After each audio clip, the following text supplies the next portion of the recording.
Hey, what's up guys? This morning we're working on a 2018 Dodge Durango GT all-wheel drive. We're doing rear pads, rear rotors. I'm going to kind of walk you through how to do it. Pretty simple. There's a few little quirks, as in most vehicles. Everything's they at least have one or two things different. So we're going to jump right in and I'll show you what tools you're going to need. First thing you're going to need is socket for these. I think it's a 7/8. These are 7/8 on the lugs. Next thing you're going to need is a 18mm socket and ratchet. That's for the caliper bracket bolts. You're going to need an 18mm wrench. I have a ratcheting wrench. If you have one of these, it works great. If not, a regular 18mm wrench will work fine. You're going to need a pair of vice grips, C-channel vice grips like this, or a C-clamp, or whatever you want to use to push the piston in on the back of the caliper. I always use these. You are going to need a straight slot screwdriver. You're also going to need a 7mm Allen head socket or 7mm Allen wrench. This is for the caliper itself. They don't take bolts, they take 7mm Allen head keys. So that's pretty much it. We'll go ahead and get started.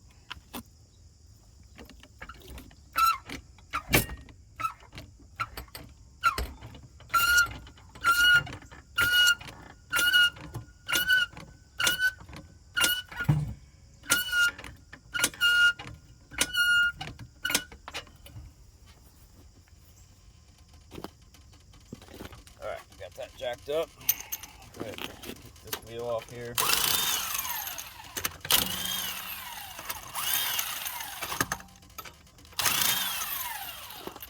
I already had these a little loose.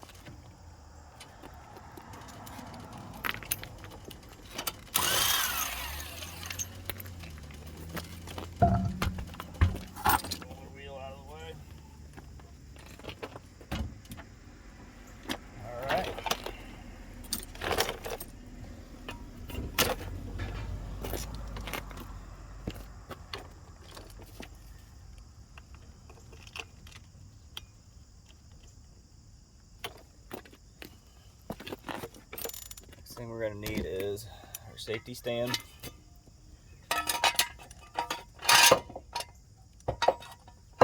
Okay, got that on there. Alright, so what we're going to need to do here is we need to go ahead and get, we really don't even need to take these caliper bolts out yet. There's one here and there's one at the bottom. Those are the ones that take the 7mm. Because the bottom one, unless you have an actual Allen wrench, which I don't have one with me, you can't really get that one off without having an Allen wrench because this lower trailing arm or control arm is in the way. So I'm going to take this whole assembly off as one big piece, and I'm going to put everything together, pads, all that in as one assembly, and I'm going to put it all right back on like that. So what I'm going to do is I'm going to get these 18mm bolts out back here. There's one right here, and there's one down at the bottom right here. You can kind of see it. We need to get those two out. The bottom one uses the 18mm wrench. The top one you're going to be able to get to is an 18mm socket.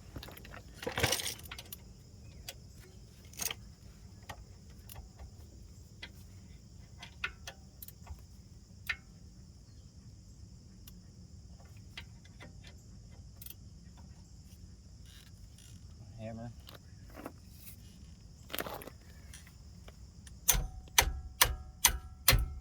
Knock it loose.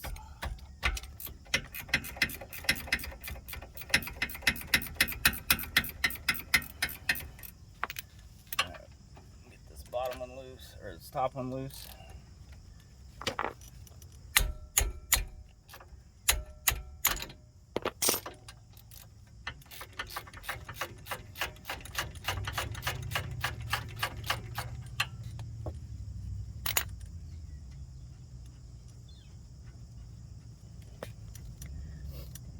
one thing I did run into on these is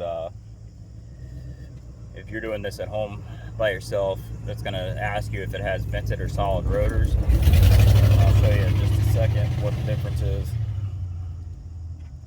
This has a solid rotor, and from what I understand, the only ones that actually have the vented rotors are the RT with the Hemi in it, which makes sense because more power needs more braking power. So the vented rotors help the brake system run a lot cooler.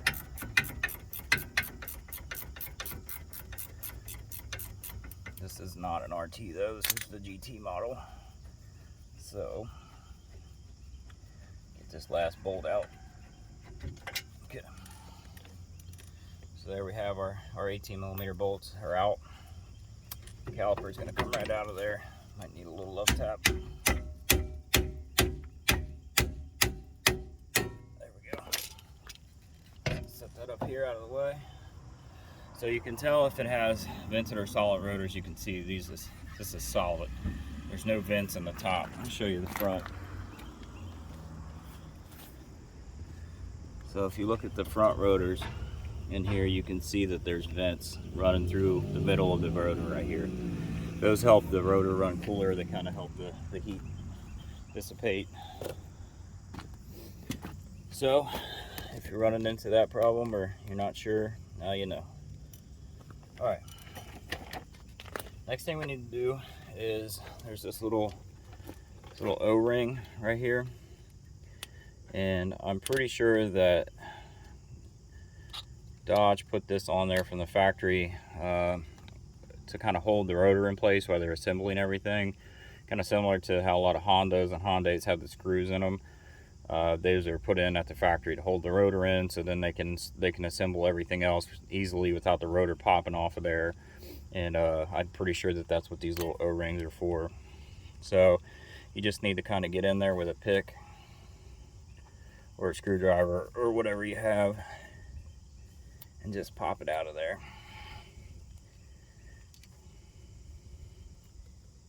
There we go. Okay. That out of the way. So the next thing is you might get lucky and not have to back the e-brake off at all to get this rotor off. I'll show you how to do that if this rotor is not going to come off just tapping it. I'll show you how to adjust the spring back in on the e-brake so you can get this rotor off, because the emergency brake runs on the inside of this rotor right here behind this, which we'll see when we get the rotor off. Couple love taps. Yep. So we got lucky.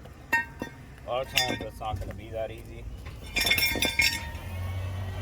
You're going to have to adjust this spring, which you can see right here. This adjusts. You're going to have to adjust it in, but you can't get to it with the rotor on. And a lot of times this will stop you from getting the rotor off because these have pressure on the rotor, or they're just bound up. So what you're going to need to do is on the back side here, you'll see right here there's a little rubber cap. You need to pop that rubber cap off, and you're going to be able to get through behind here with a screwdriver, a flathead screwdriver, and just slowly adjust this. And you're going to adjust it in so this pulls everything. This is going to pull the e-brake in and release tension so the rotor will slide right off there. But we got lucky and didn't need to do that. So I'm going to go ahead and get my new rotor on.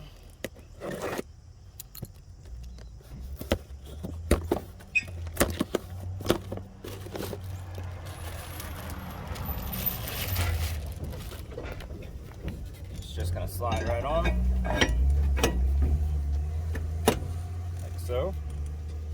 I'm going to put my little rubber O-ring back on there.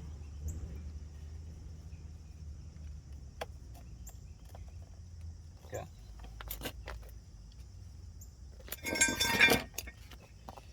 Got that in place. All right, so our next step is going to be to go ahead and disassemble this caliper so we can get our new pads in there, start all that good stuff. So to do that, I'm going to take 7mm Allen key, get you a better angle here so you can see what I'm doing. I'm gonna go ahead and pull this off. These little caps pop right out of there. I'm gonna use my impact. If you don't have an impact, it's fine.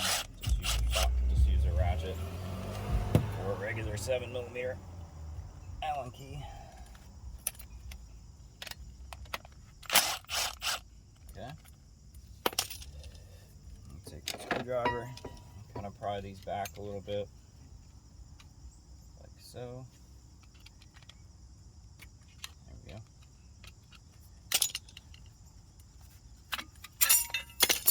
Everything is going to fall out of there, and that's fine. So, next thing I'm going to do, I'm going to go ahead and take my C-channel vice grips, and I'm going to push this piston back in.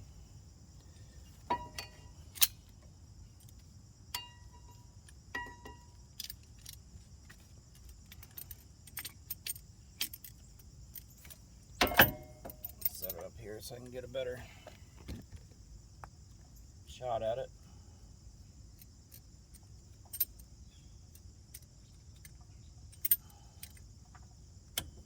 Just going to push in like so.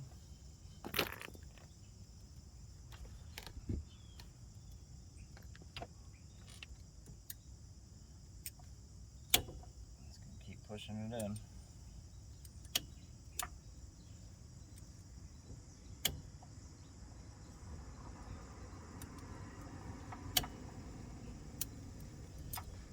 Alright, that's good.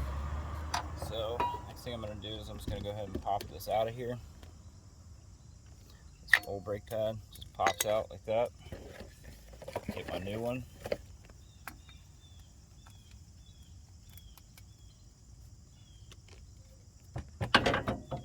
My new brake pad. Find my brake grease.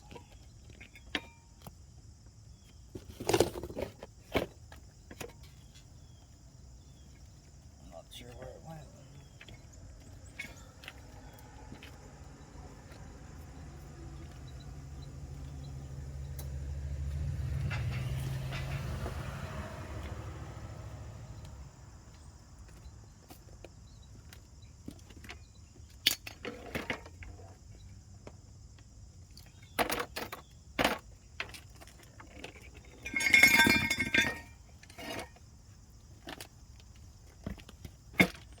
Got my brake grease, my Permatex, that's what I use. I'm just going to kind of put a little coat around where this touches that piston. Like that. I'll pull my caliper back down, and this is just going to snap right back into place.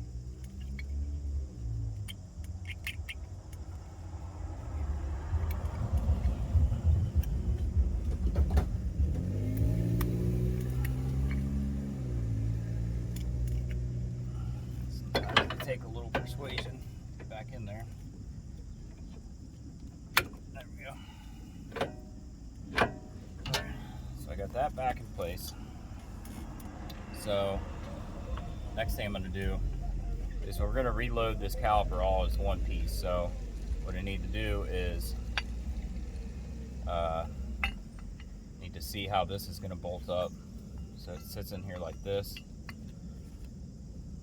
It's easy to get disoriented with the way this is, but you just match up the bolt holes back here. The bracket's going to sit in like this, and if you look in here, the pads are going to rest in this little groove right here. So I'm going to set this out of the way. I'm going to go ahead and get my other pad.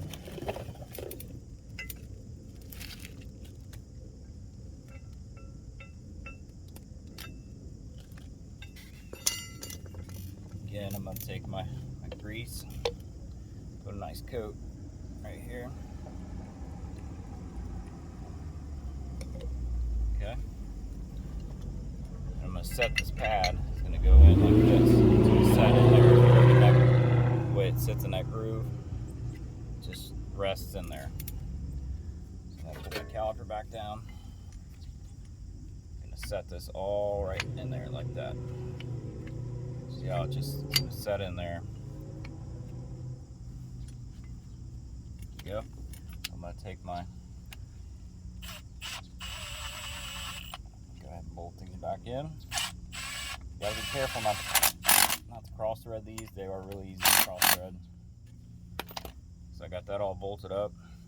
Take my caps, put my caps back in. Okay. Got everything in there. It's all reloaded. So then I'm just gonna take my caliper and I'm just gonna slide it. It should slide right back on there, just like that. Right over top of the rotor. Grab our 18mm bolts. Get them restarted in the back.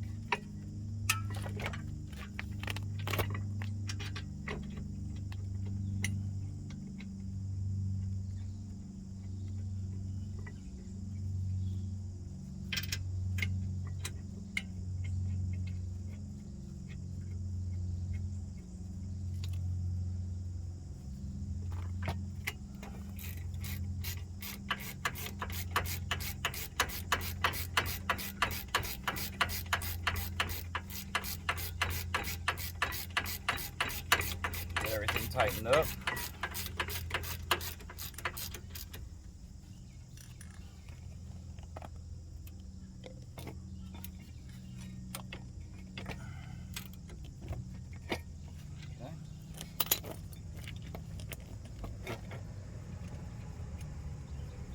A lot of these you can tighten by hand on these.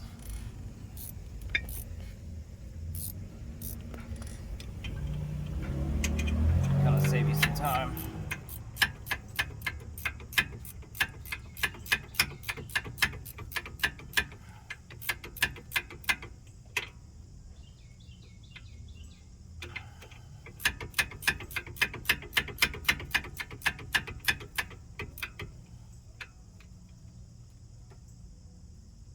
Everything nice and tight.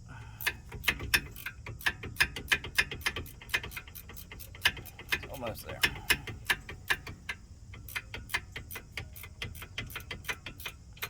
There it is. Nice and tight. All right. Got those in. Old pads out of here. Next thing we do is put this clip back in.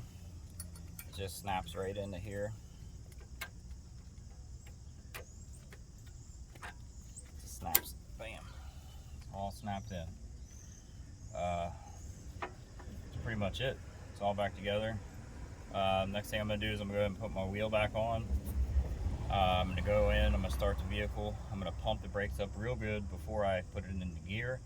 I'm gonna make sure it's got a nice strong pedal. The first few pumps it's probably going to go to the floor while that piston pulls out and gets firm onto the new rotor.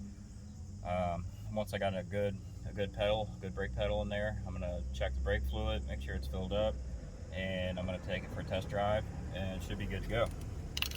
That's pretty much it. Yeah, if you guys got any questions, leave it in the comment. Always doing brake repairs. That's what we do. We're a mobile brake repair company, so I do different cars every day. I try to record as many as I can and upload them. If you got any questions or any brake problems, just leave them in the comments and I will try to help you out. Other than that, see you guys later.